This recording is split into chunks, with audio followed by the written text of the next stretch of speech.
Bismillahirrahmanirrahim. Assalamualaikum warahmatullahi wabarakatuh. Innal hamdalillah nahmaduhu wa nasta'inuhu wa nastaghfiruh wa na'udzu billahi min shururi anfusina wa min sayyiati a'malina. May yahdihillahu fala mudilla lahu wa may yudlil fala hadiya lahu. Asyhadu an la ilaha illallah wahdahu la syarika lahu wa asyhadu anna Muhammadan abduhu wa rasuluh sallallahu alaihi wa ala alihi wa ashabihi wa man tabi'ahum bi ihsan ila yaumiddin, amma ba'd.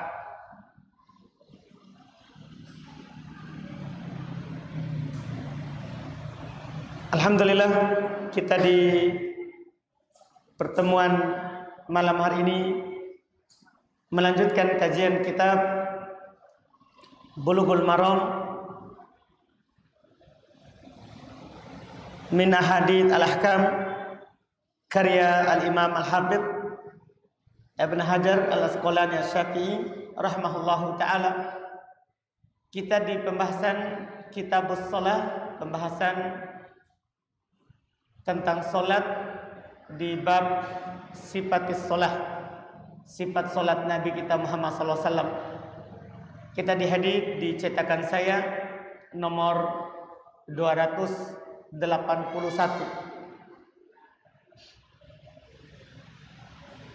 terkait dengan bacaan Nabi sallallahu alaihi wasallam ketika salat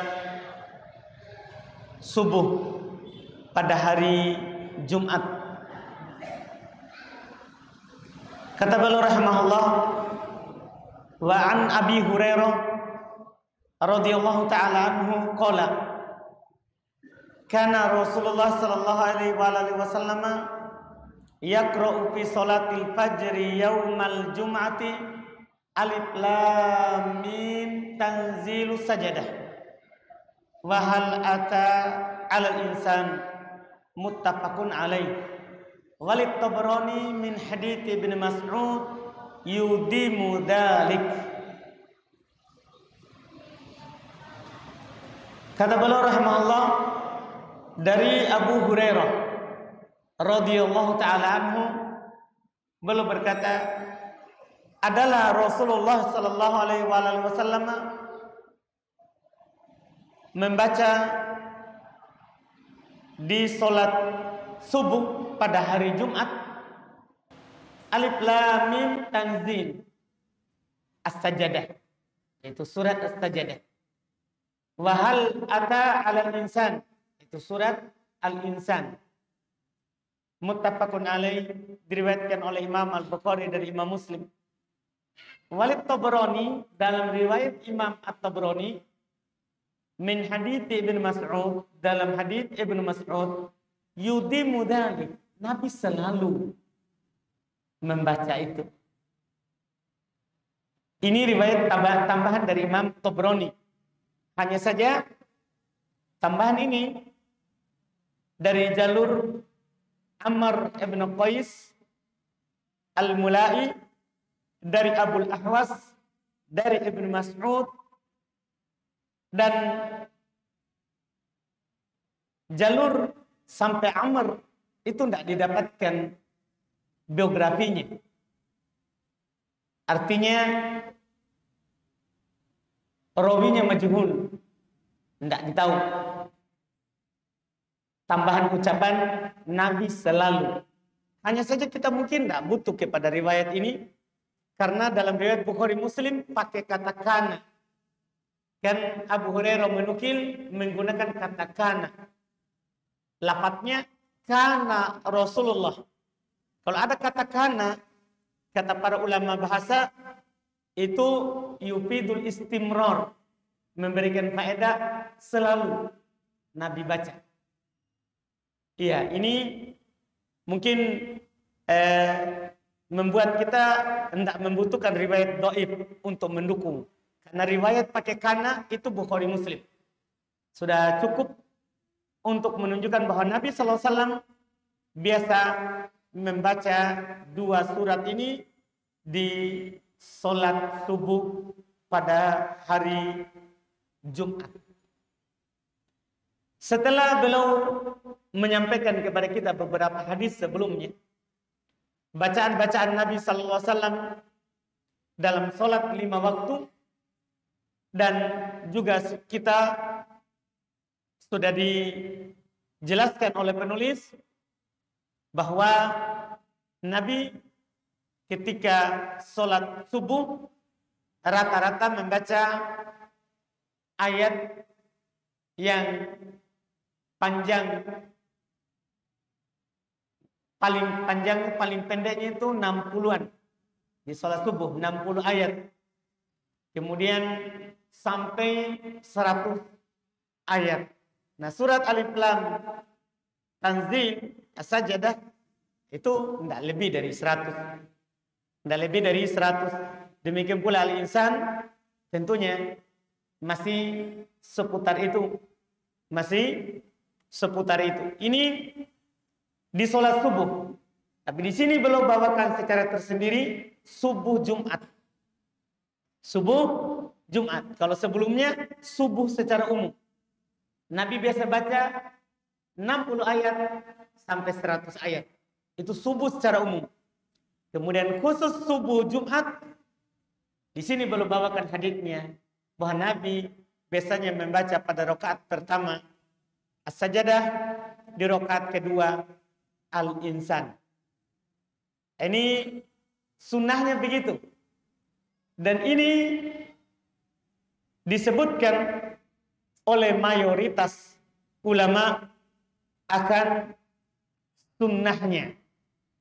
Hanya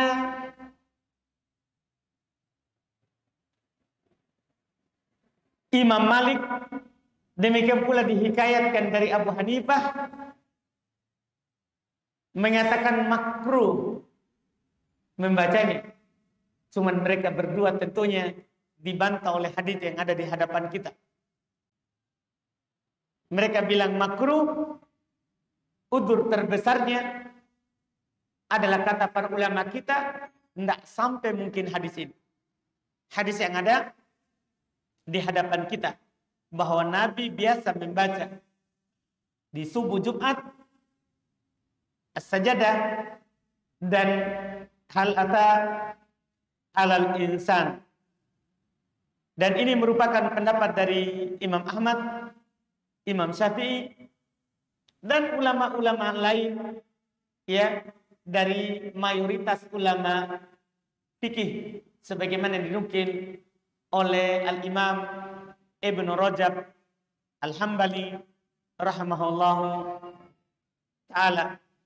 Dan sunnah di sini seperti yang terkandung dalam hadis. Sunnah dibaca dan dirutinkan. Kecuali ketika ada kekhawatiran bahwa orang awam akan menganggap itu wajib. Saya ulangi, sunnah ini dibaca setiap Jumat subuh. Rakaat pertama As-Sajdah, rakaat kedua Al-Insan. Sunnah dibaca, kecuali nanti imam mengkhawatirkan orang awam yang tidak tahu hukum sunnahnya akan menganggap sebagai suatu kewajiban yang dibaca di hari Jumat. Maka boleh ditinggalkan sekali-sekali, ya, untuk tidak membacanya. Sebagaimana yang dilakukan oleh para ulama kita. Karena kalau dibaca terus-menerus, mereka akan menganggap wajib. Dan orang awam tidak paham, ya, terkait dengan hukum bacaan dalam sholat itu ada sunnah, ada wajib, ada yang merupakan rukun. Mereka tidak paham.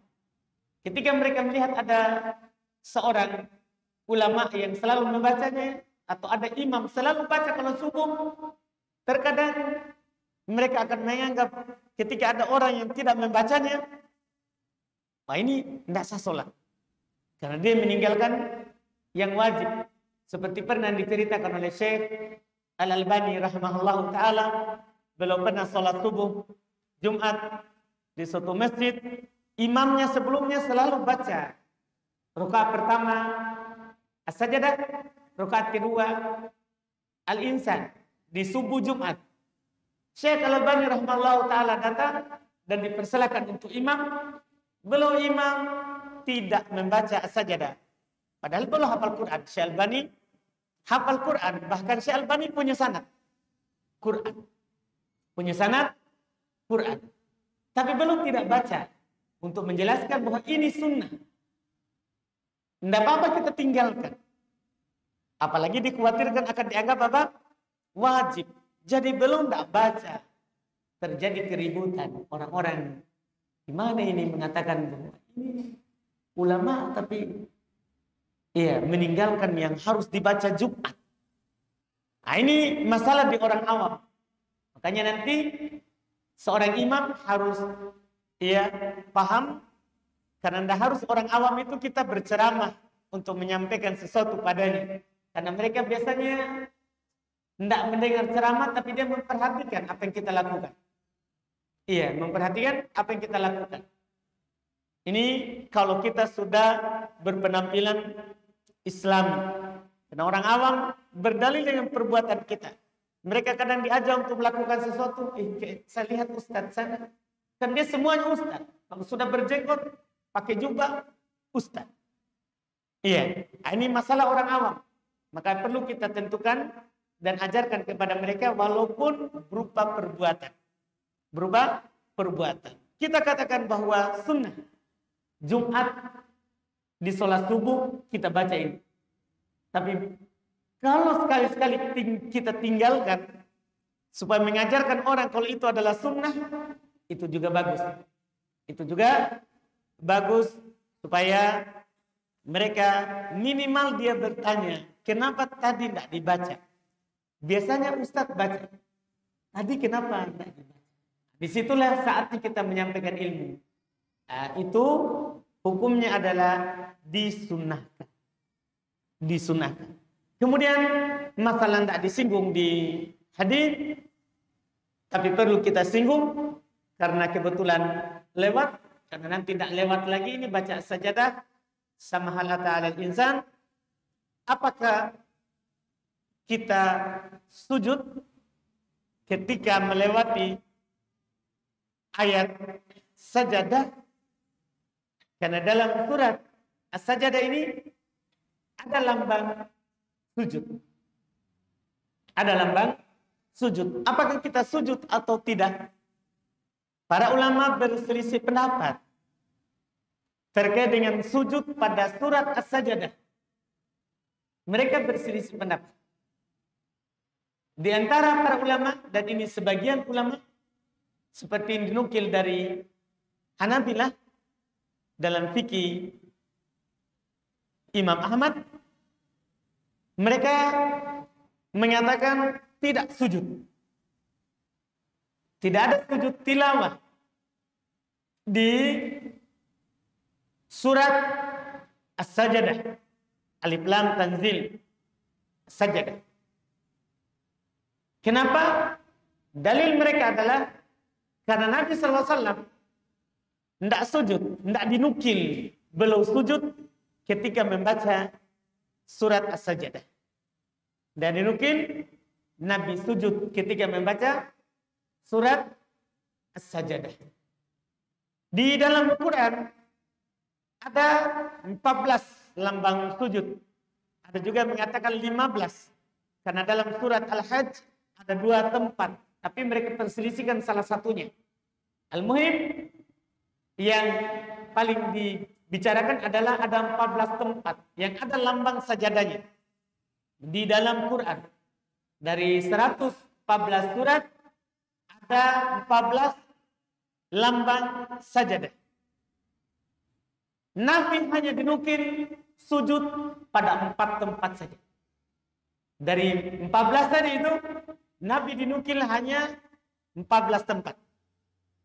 Ada hanya di 14 tempat. Yaitu surat, kita mulai dari juz paling belakang, juz 30. Nabi sujud di surat Iqra. Surat Al-Alaq.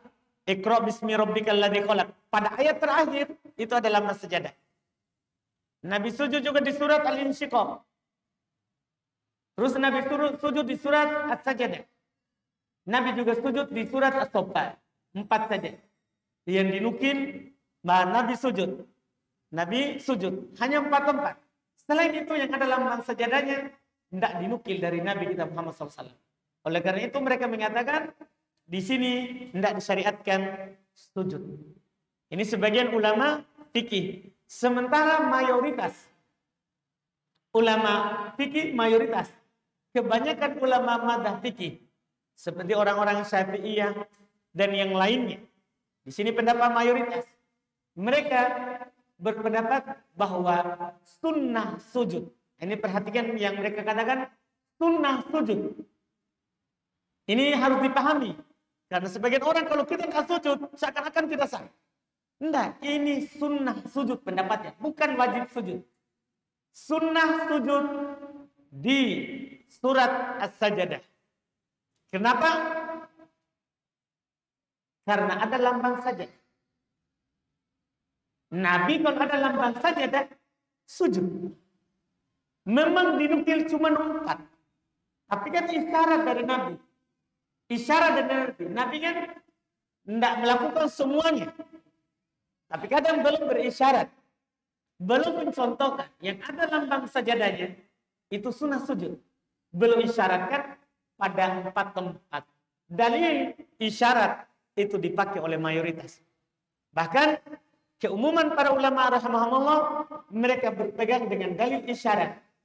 Dalil isyarat. Mereka pakai isyarat dari Quran, mereka pakai isyarat dari Nabi sallallahu alaihi wasallam. Sangat banyak pendalilan dari ulama kita Nabi tidak lakukan, tapi ada isyarat di Quran atau ada isyarat di hadits Nabi sallallahu alaihi wasallam, dan itu yang mereka pakai. Memang kalau kita belajar usul fikih akan kita dapatkan termasuk dalil yang dipakai adalah dalil isyarat. Saya contohkan 1 atau 2 ada di Quran. Para ulama pakai dalil isyarat untuk menghukumi satu masalah. Misalnya masalah menyentuh Quran bagi orang yang sedang berhadas. Menyentuh Quran bagi orang yang sedang berhadas. Misalnya perempuan sedang haid, nifas, laki-laki sedang junub. Boleh nggak dia menyentuh Quran? Ini para ulama berselisih pendapat. Boleh atau tidak? Sebagian ulama mengatakan boleh. Sebagian ulama mengatakan boleh. Perempuan sedang haid, boleh sentuh Quran. Boleh sentuh Quran. Apa dalilnya? Kata mereka, tidak ada larangan. Tidak ada dalil. Ada hadis riwayat Imam Abu Dawud, Nabi SAW dikatakan, la yamassul Quran illa tahir. Tidak boleh menyentuh Quran kecuali yang suci. Juga ada hadis dari Nabi SAW juga diriwayatkan, karena Rasulullah SAW yukri'unal Quran malam yakun junub. Adalah Nabi SAW membacakan kepada kami Quran selama tidak junub. Artinya kalau junub berarti tidak. Tapi dalil ini dhaif. Tidak ada yang sahih. Syekh Albani rahimahullah ta'ala dhaifkan semuanya. Apalagi Syekh Mukbil juga dhaifkan. Memang hadis dhaif. Sehingga mereka mengatakan tidak ada dalil yang mengatakan tidak boleh menyentuh Quran saat dalam keadaan apa? Kita junub atau haid atau nifas bagi perempuan. Tidak ada dalil. Sehingga boleh. Mayoritas berpendapat lain. Mayoritas ulama fikih berpendapat tidak boleh menyentuh Quran, menyentuh langsung mushaf Quran. Tidak boleh menyentuhnya selama kita berhadas. Dalil mereka katanya Quran. Allah Subhanahu wa taala berfirman, la yamassuhu illal mutahharun. Tidak ada yang menyentuhnya kecuali yang suci. Ulama tadi bilang, ini kan Quran. Kita baca konteks ayat, ini malaikat, bukan Adam. Jadi mereka bantah, itu malaikat. Karena ini konteks ayatnya bercerita tentang malaikat di atas, di langit. Tidak ada yang menyentuhnya kecuali yang suci. Ini malaikat, bukan anak Adam. Tapi kata mayoritas, betul, ini malaikat. Konteksnya, teks ayatnya begitu, menceritakan malaikat. Tapi kan terdapat isyarat dari Allah. Kalau penduduk atas, tidak boleh kalau kecuali suci. Demikian pula penduduk bumi, tidak boleh kecuali apa? Suci. Ini namanya dalil yang dipakai dalil apa? Isyarat. Ini contoh. Contoh yang dipakai oleh para ulama kita, bahwa dalil isyarat itu perlu. Allah mengisyaratkan penduduk atas tidak boleh. Demikian pula penduduk bawah. Ini mayoritas pakai. Ini contoh pertama. Contoh kedua. Sering ada kita ditanya. Contoh kedua ini sengaja saya pilih juga karena sering ditanyakan. Ada pembahasan ulama kontemporer sekarang ini, ulama masa kini, masalah pasang KB bagi seorang yang ingin mengatur kehamilan. Iya, semua kita yang punya istri kadang masalah. Dia kadang tidak mampu lagi melahirkan atau mau atur jarak dulu. Ya. Ini apa hukumnya kita mengatur jarak kehamilan istri? Iya.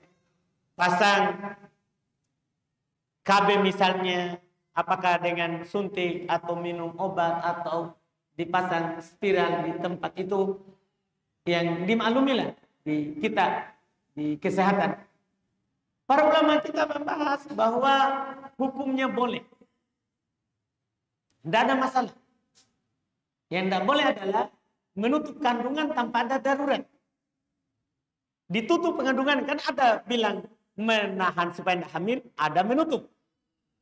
Yang tidak boleh adalah menutupnya tanpa ada darurat. Ibu masih sehat, ya, suami juga masih mau punya anak, dia pergi tutup kandungannya tanpa ada bahaya kalau dia hamil. Ini tidak boleh kan menutup tanpa ada bahaya. Kecuali ada bahaya, dokter bilang kalau ibu ini hamil lagi nanti membahayakan jiwanya. Ya, kehamilan berikutnya akan membahayakan jiwanya. Apa karena kandungannya sudah tipis atau apa, pokoknya alasan dari kedokteran. Tidak ada masalah. Tapi sekarang lagi sehat. Dia mau atur kehamilannya. Supaya ada jaraknya. Supaya bisa mengurus anak-anak yang ada. Apa hukumnya ini? Kata para ulama boleh. Apa dalilnya? Apakah ada di Quran atau hadis mengatakan boleh pasang atau minum obat atau ini? Kata mereka, ada dari para sahabat. Mereka bilang, kunna na'zil wal Quran yanzil. Dulu kami di masa Nabi melakukan buang di luar spermanya. Jadi mereka berhubungan badan. Ketika tidak mau istrinya hamil, dia buang di luar. Kita paham buang di luar, saudara? Oh, belum menikah nih. Semoga kita menikah cepat. Kandak? Kita paham sih? Alhamdulillah. Seru sekali kita dengar. Iya. Jadi kata mereka, kami dulu buang di luar spermanya. Quran turun. Apa yang kita bisa ambil faedah dari sini? Artinya, Quran kan menceritakan semua kejadian. Kalau salah akan diluruskan oleh Quran. Iya. Kalau salah ini perbuatan, Quran akan turun bahwa tidak boleh seperti itu. Kalau berhubungan harus buang di dalam supaya jadi anak. Iya. Ini mereka buang di luar, Quran turun. Nabi juga tidak tegur. Karena mereka bilang kami di masa Nabi buang di luar spermanya supaya tidak hamil. Supaya tidak hamil istrinya atau budaknya. Karena dulu ada perbudakan boleh didatangi. Mereka buang di luar. Ini dipakai. Ilahnya sebabnya apa? Supaya tidak hamil. Berarti sekarang tidak ada masalah orang menahan hamil. Ya lebih mudah lagi sekarang. Tidak perlu buang di luar. Bisa buang di dalam. Dan tidak jadi. Bisa diatur. Itu namanya kemudahan. Untuk kita sekarang. Beda dengan zaman dahulu. Ini dalil yang dipakai. Isyarat yang mereka gunakan.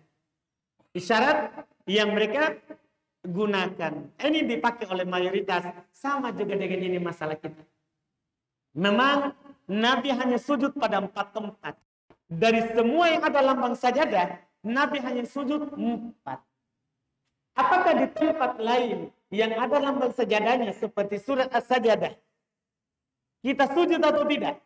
Nah, ini yang dibahas. Kata mayoritas sujud. 1 kali sujud. Dalilnya apa? Isyarat. Nabi sujud di yang ada lambang sajadah. Dan ini insya Allah ta'ala pendapat yang kuatnya. Pendapat yang benar. Ya, yang dipakai dan dipegang oleh mayoritas ulama rahimahumullahu ta'ala. Dan ini selesai pembahasan bacaan-bacaan Nabi Shallallahu Alaihi Wasallam di sholat 5 waktu. Kemudian berikutnya hadis 283. Kata beliau an Hudzaifah radhiyallahu taala anhu qala shallaitu ma'an nabi sallallahu alaihi wasallam fama marrat bihi ayatu rahmatin illa waqafa indaha yas'al wala ayatu a'dabin illa ta'awwada minha akhrajahul khamsa wa hassanahu at-Tirmidzi. Kata beliau rahimahullah dari Hudzaifah radhiyallahu taala anhu, beliau berkata, "Shallaitu ma'an Nabi." Saya salat bersama Nabi sallallahu alaihi wasallam. Fama marrat bihi ayatu rahmah. Tidaklah ayat rahmat lewat. Itu terdapat penyebutan rahmat, surga, kasih sayang Allah Subhanahu wa taala, illa waqafa indaha, kecuali Nabi berhenti ketika membaca ayat rahmat, yas'al, meminta kepada Allah rahmat itu. Lewat surga, belum meminta surga. Belum meminta surga. Wala ayatu adabin, dan tidaklah lewat ayat yang berisi adab, neraka, siksaannya, adabnya, kecuali beliau juga berhenti ta'awwad minha, beliau meminta perlindungan darinya. Ini kata beliau dikeluarkan oleh Imam 5, yaitu Imam 5 itu Imam Ahmad, Abu Dawud, Ibnu Majah, At-Tirmidzi, dan An-Nasa'i. Ini dibilang Imam 5 dalam Imam hadis. Imam Ahmad, Abu Dawud, An-Nasa'i, At-Tirmidzi, Ibnu Majah. Dikeluarkan oleh Imam 5 dan dihasankan oleh Al-Imam At-Tirmidzi, dan memang hadisnya adalah hadis yang sahih dalam riwayat Imam 5 yang disebutkan. Bahkan asalnya hadis ini ada dalam riwayat Imam Muslim nomor 772. Asalnya ada dalam hadis riwayat Imam Muslim. Ini hadis terakhir terkait dengan bacaan sholat, yaitu faedah lain yang kita bahas tadi, kemudian juga di pertemuan sebelumnya, bacaan-bacaannya berupa Quran. Nah, di tengah bacaan ini ada sunnah yang dilakukan dan dicontohkan oleh Nabi kita Muhammad sallallahu alaihi wasallam, yaitu ketika lewat bacaan ayat terkait dengan nikmat kasih sayang Allah Subhanahu wa taala, surga dan keindahannya, kenikmatannya, sunnah bagi kita meminta hal yang disebutkan di ayat. Dan ketika lewat neraka, azab-azabnya, sunnah kita berlindung darinya. Dan sunnah ini disebutkan oleh para ulama kita rahimahumullah seperti dalam mazhab Al-Hanabilah, Imam Ahmad dipilih oleh Al-Imam As-Sun'ani rahimahullah, sunnah ini ketika kita dalam sholat sunnah, bukan sholat wajib. Bukan sholat wajib. Ini dalam madhab orang-orang Hanabilah dan dipilih oleh Al-Imam As-Sun'ani rahimahullahu ta'ala. Sementara ulama lain selain Hanabilah seperti disebutkan pendapat dari Imam Syafi'i dan juga para pengikutnya, beliau berkata yusannu lil qari fis shalah wa kharijiha idza marra bi ayati rahmatin yas'al Allah ta'ala rahmah aw ayat 'adzabin ay yasta'idza bihi min al-'adzab aw bi ayati tasbih ay yusabbih. Masya Allah, faedah. Imam Syafi'i rahimahullah dan para pengikutnya mereka berkata, sunnah bagi orang yang membaca dalam sholat dan di luar sholat. Ini umum, dalam sholat dan di luar sholat. Jika lewat ayat rahmat, dia meminta kepada Allah rahmat. Jika lewat ayat adzab, dia meminta perlindungan kepada Allah dari adzab. Jika lewat ayat yang berisi tasbih, dia bertasbih. Dia bertasbih. Ini yang orang-orang Syafi'iyah sebutkan. Dari dua pilihan ini, ada Hanabilah, ada Syafi'iyah. Mana yang lebih kuat dari dua pendapat tadi? Kata para ulama, memang boleh di sholat wajib, juga boleh di sholat sunnah. Hanya saja siapa yang mau berhati-hati, maka dia baca hanya di sholat wajib saja. Di sholat sunnah saja. Jangan di sholat wajib. Kenapa? Karena katanya yang dinukil dari Nabi SAW oleh Hudzaifah tadi, itu waktu sholat sunnah. Walaupun ketika dilakukan di sholat sunnah, umum juga di sholat wajib. Hanya saja untuk bab hati-hati, kita pegang pendapat yang Hanabilah seperti yang dipilih oleh Al-Imam As-Sun'ani, itu lebih bagus. Kalaupun ada yang melakukannya, kita tidak mengingkarinya. Kalau ada yang melakukannya di sholat wajib, kita tidak mengingkarinya. Ini yang mereka sebutkan terkait dengan meminta rahmat dan meminta perlindungan saat lewat ayat yang terkait dengan yang disebutkan.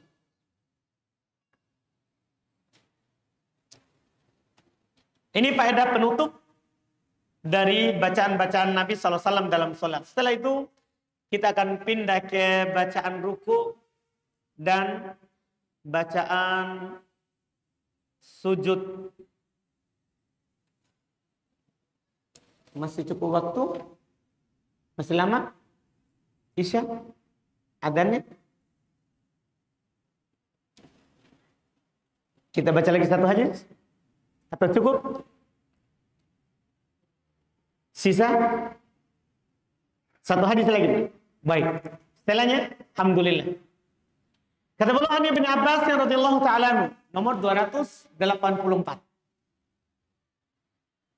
Ani bin Abbas radhiyallahu ta'ala anhuma qala Rasulullah sallallahu alaihi wasallam ala wa inni nuhitu an aqra al-Qur'an raki'an aw sajidan fa amma ar-ruku' fa'azzimu fihi ar-rabb wa amma as-sujud fajtahidu fid du'a faqaminun ayyustajaba lakum. Ini sudah mulai masuk dalam masalah ruku dan sujud. Kata beliau rahimahullah, rawahu Muslim. Dari Ibnu Abbasin radhiyallahu taala anhuma beliau berkata, Rasulullah sallallahu alaihi wasallam bersabda, "Ala ketahuilah, wa inni nuhitu an aqra'al Qur'an." Sungguh saya dilarang. Kalau Nabi bilang saya dilarang, berarti yang melarangnya adalah Allah. Kalau para sahabat bilang saya dilarang, maka yang melarangnya adalah Nabi Muhammad SAW. Itu cara memahami ucapan saya dilarang. Jadi tergantung siapa yang melarang, siapa yang mengatakan. Jadi kalau nanti kita dengar lain kali, Nabi bilang, saya dilarang. Langsung pikiran kita, Allah yang melarangnya. Karena Nabi yang melarang dan yang memerintahkannya Allah. Tapi kalau sahabat bilang, saya dilarang, Nabi yang melarangnya. Karena para sahabat tidak turun langsung Quran padanya. Yang melarang mereka adalah siapa? Nabi SAW. Ini yang harus dipahami sedikit ucapannya mereka. Jadi sekarang kata Nabi, ketahuilah, saya dilarang untuk membaca Quran raki'an ketika dalam keadaan ruku, au sajidan atau dalam keadaan sujud. Fa amma ruku, adapun ketika ruku, fa'azzimu fiha Rabb, maka agungkan Rabb. Itu baca subhana rabbiyal azim, itu maksudnya. Karena agungkan Rabb, baca subhana rabbiyal azim. Wa amma sujud, adapun ketika sujud, fajtahidu fid du'a, bersungguh-sungguhlah dalam berdoa. Faqaminun ayyustajabalakum, maka sangat dijamin dikabulkan untuk kalian. Ini hadis. Kita jangan dulu membahas doa ruku dan doa sujud. Kita bahas dulu masalah hukum membaca Quran ketika sujud dan ketika ruku. Para ulama rahimahumullah, ketika mereka menyampaikan hadis ini, maka mereka menyampaikan kepada kita satu hukum, yaitu hukum membaca Quran ketika ruku dan ketika sujud. Disebutkan oleh para ulama, membaca Quran ketika ruku dan ketika sujud diharamkan. Paling rendahnya mereka sebutkan makruh, tidak membatalkan sholat. Haram atau makruh, tidak batal sholatnya. Cuman dia yang mengatakan haram, dia berdosa. Yang mengatakan makruh, dia tidak berdosa, tapi itu dibenci. Dan pendapat yang paling kuatnya yang dari haram atau makruh, tentunya haram. Karena Nabi bilang, saya dilarang. Asal pada kata dilarang, itu faedahnya haram. Asal daripada kata dilarang, itu faedahnya haram. Maka terkait dengan ujung hadis, anjuran untuk banyak berdoa ketika sujud. Maka doanya harus bukan dari Quran. Harus lafadznya dari hadis. Atau kalau mau baca di Quran, jangan Qurannya yang dibaca, tapi diiktibas. Hanya penggalannya saja yang misalnya ditambahkan kata, kalau dalam Qur'annya Rabbik firli, kita baca Allahumma firli. Kita tambahkan kata Allahumma, bukan merubah Quran. Kita mau memang berdoa, cuma lafaz yang kita pakai apa? Penggalan lafaz dari Quran. Adapun murni dengan lafaz Quran kita baca, tidak dibolehkan. Tidak dibolehkan. Diharamkan hukumnya tapi tidak membatalkan sholat. Diharamkan hukumnya tapi tidak membatalkan sholat. Di hadis ini pula, mumpung lewat ini masalahnya, bahwa di dalam sujud itu termasuk tempat yang mustajabah. Untuk dikabulkan doa. Sujud di sini bukan hanya sujud terakhir. Siapa yang mengkhususkan sujud terakhir? Bid'ah. Umum. Dalam hadits Abu Hurairah lebih umum lagi daripada ini. Kata Nabi sallallahu alaihi wasallam, "Aqrabu ma yakunu bainal 'abdi wa rabbih wa huwa sajid. Fakthiru fi du'a." Paling dekat antara seorang hamba dengan Rabbnya ketika dia sujud. Di sini sujud umum, semua sujud. Dari sujud awal sampai nanti sujud terakhir. Semua sujud. Paling dekat seorang hamba dengan Rabbnya dalam keadaan dia sujud. Maka perbanyaklah doa. Kenapa kita diperintahkan perbanyak doa di hadis Abu Hurairah? Nah, ini rahasianya. Di hadis Ibn Abbas. Karena di situ sangat dijamin untuk dikabulkan doa kita. Ini tempat mustajab. Nah, masalah bacaan sujud, bacaan ruku, kita akhirkan di hadis 285 insyaallah. Sekaligus nanti hukum bacaan doa sujud dan doa ruku kita akan bahas di pertemuan akan datang insyaallah taala. Kita cukupkan dulu. Kalau ada pertanyaan silakan. Boleh langsung, boleh lewat kertas.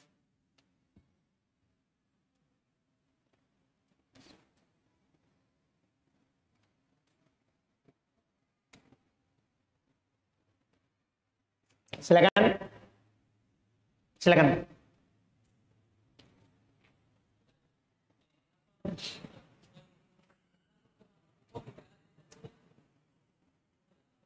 Main dadu. Main catur. Dadu. Untuk apa kita main? Tidak ada apa-apa. Jangan main. Tidak apa-apa, Ji. Tidak ada apa-apa. Kenapa kita pergi main? Ada taruhan. Tidak ada, Ji. Apa itu dilakukan? Untuk apa kita main? Untuk menghitung zikir. Tidak perlu. Dia melalaikan dari Allah. Kalau melalaikan dari Allah, tidak boleh. Walaupun tidak taruhan. Apalagi kalau taruhan. Semua melalaikan dari Allah, main dadu, main catur, main kartu. Semua melalaikan dari Allah, tidak boleh. Tidak dibolehkan.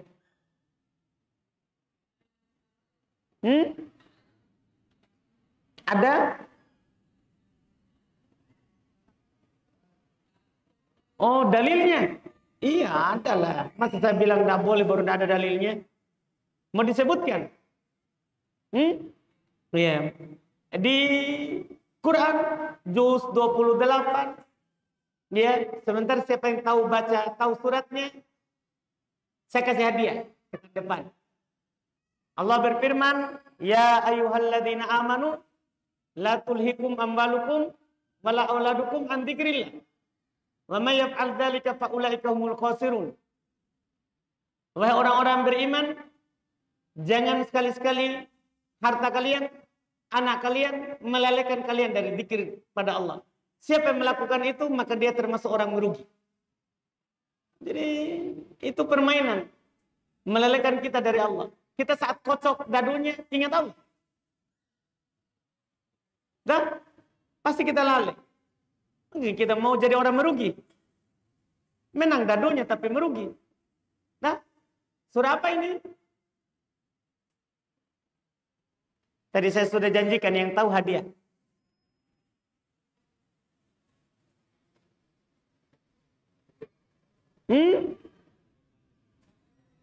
Oh, kita bertanya. Wah, saya kira saya lagi cari ini yang tahu surah.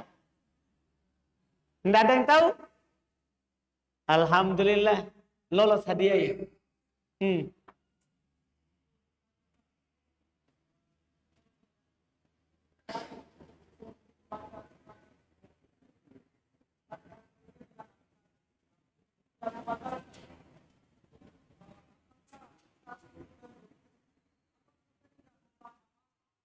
Enggak, baca. Cuman enggak boleh Quran. Kita baca nanti doa ruku, doa sujud. Ada kan doanya nanti. Cuman tadi saya belum sampaikan. Jadi kan ketika kita berdiri, kita baca Al-Fatihah, baru surat kan setelah Al-Fatihah. Ketika ruku, jangan lanjutkan suratnya. Enggak boleh baca Quran. Tapi apa dibaca? Pekan depan, datang ke. Datang ke pekan depan kalau kita hidup insya Allah. Nah, baru saya kasih tahu nih bacaannya. Insya Allah.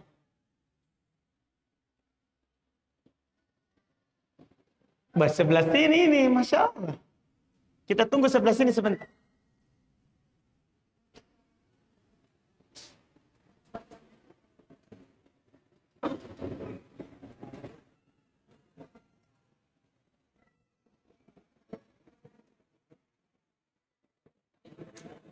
Hmm?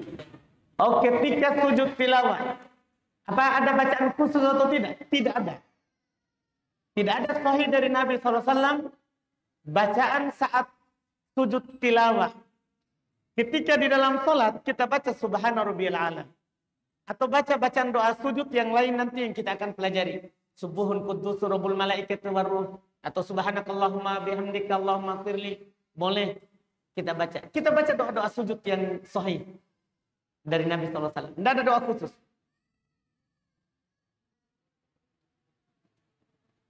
Di luar sholat tidak perlu baca apa-apa.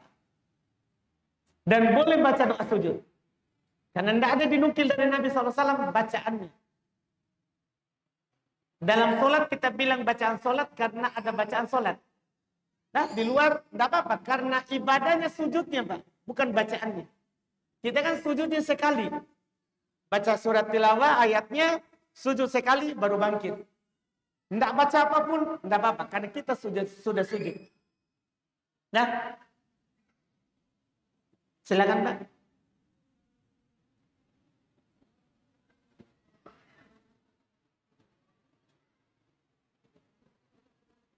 Sampaikan. Rabbana atina fid dunya hasanah. Kenapa Pak? Termasuk baca Quran. Kalau ini tidak masalah. Karena ada baca Quran, ada hadis Nabi SAW. Jadi kalau kita saat baca itu bukan baca Quran, tapi baca hadis. Karena datang dalam hadis Anas juga doa itu. Jadi boleh kita baca Rabbana atina fid dunya hasanah fil akhirati hasanah wa qina adzabannar, boleh. Karena ada hadis juga. Jadi saat kita baca bukan Quran, tapi hadis. Boleh. Silakan.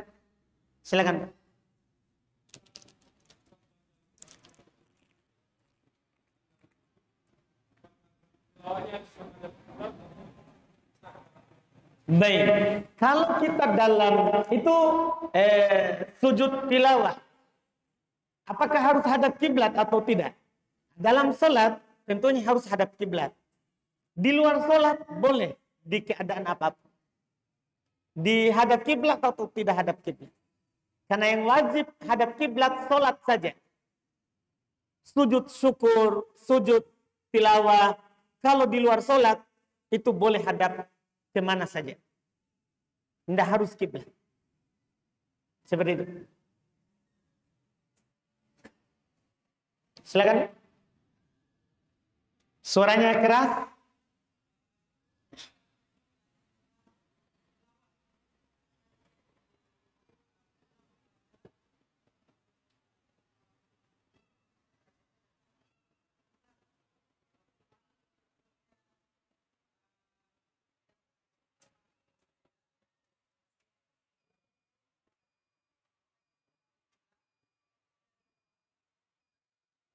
Pertama dulu Pak. Jadi rakaat kedua bukan as-sajadah. Bukan. Iya, atau sambungan sajadah biasa di umum.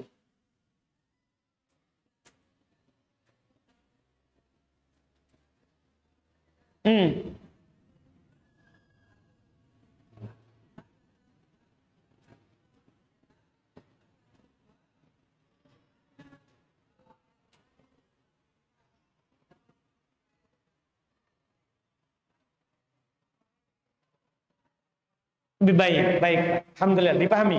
Kita katakan dia sholatnya sah, tapi menyelisih sunnah. Sunnahnya satu surat penuh. Rakaat pertama sajadah penuh, rakaat kedua al-insan penuh. Itu yang sunnahnya. Kalau ada orang rakaat pertama sajadah sampai setelah sujud itu dia baca tambah lagi ayat, tidak sampai selesai. Rakaat kedua, potongan halaman berikutnya. Menyelisih sunnah. Demikian pula surat lain di rakaat kedua. Menyelisih sunnah. Sunnahnya penuh, Nabi lakukan. Tadi penukilannya kan Abu Hurairah, Bukhari Muslim. Rakaat pertama sajadah, rakaat kedua al-insan. Penuh, bukan sepotong. Itu karena para ulama kita menyebutkan hikmahnya. Karena di dua surat ini ada penyebutan penciptaan manusia, demikian pula hari kebangkitan. Di dua itu. Ada awal penciptaan manusia dan ada akhir perjalanan manusia. Makanya di setiap Jumat kan hari Jumat akan ditegakkan hari kiamat. Kan hari kiamat itu terjadinya nanti di hari Jumat. Cuman kita tidak tahu Jumat kapan.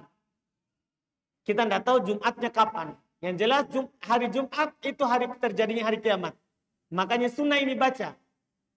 Karena ada awal penciptaan dan nanti akhirnya kita akan kembali kepada Allah Subhanahu wa taala. Itu hikmahnya dua surat itu. Silakan, Pak.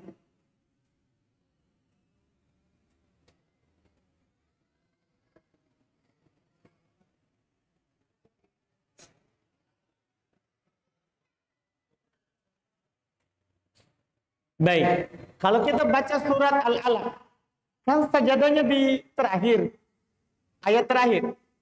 Iya, gimana caranya mengetahui atau apa yang harus kita lakukan sebagai imam?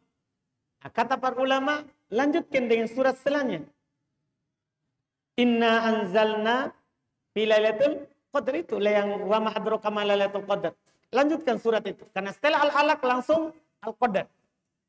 Jadi saat berdiri, lanjutkan Al-Qadr.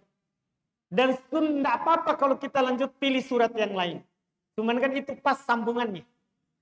Sambungannya. Tapi kalau kita pilih surat lain, tidak ada masalah. Tidak ada masalah. Karena kenapa harus begitu? Sebenarnya para ulama kita mengatakan dikarenakan pada dasarnya tidak dinukil Nabi bilang Allahu Akbar saat sujud tilawah.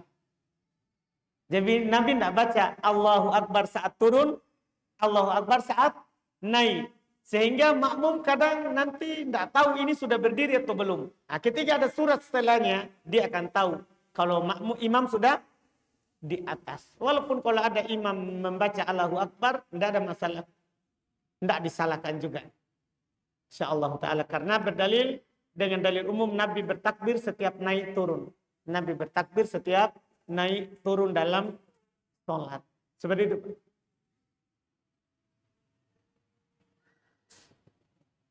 Ada lagi?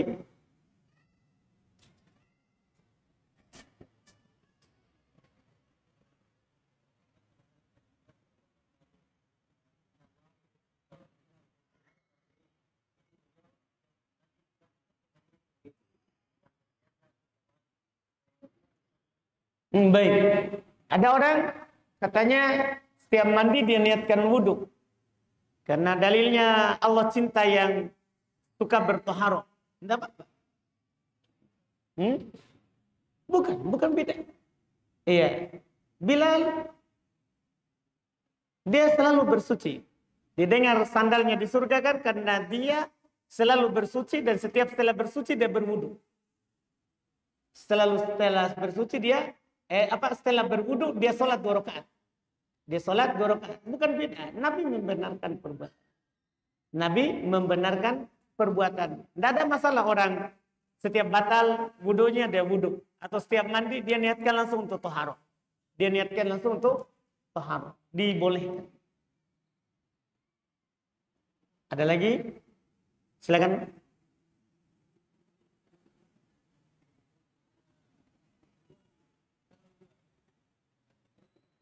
Ulang.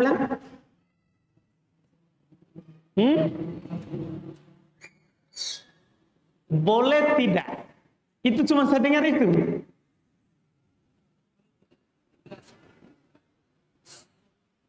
Sudah berhubungan, kita taruh di luar. Apanya?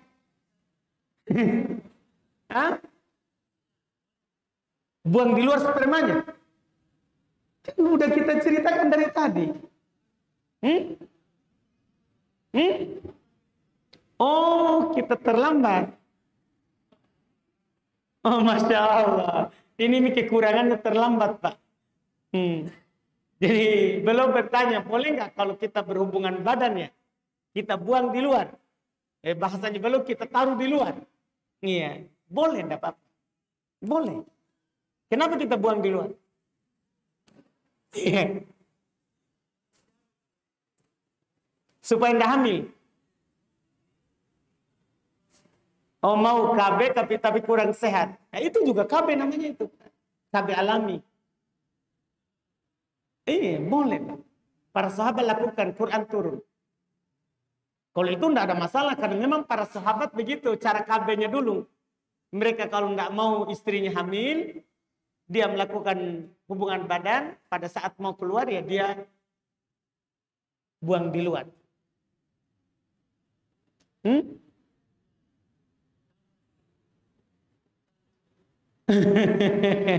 Itu urusan saya itu, Pak. Iya, enggak apa-apa, boleh. Alhamdulillah. Nih, kasihan juga istri atau yang kita bilang sakit. Jangan dipaksa kasihan. Dia kan bukan hewan. Toh biar sakit, biar hamil. Dah. Alhamdulillah. Enggak ada masalah, Pak. Boleh. Ada lagi terakhir? Enggak ada, Mi? Alhamdulillah. Kita cukupkan, insyaallah lanjut lagi di pertemuan akan datang. Subhanallah, hamdik, syukur la ilaha illa anta.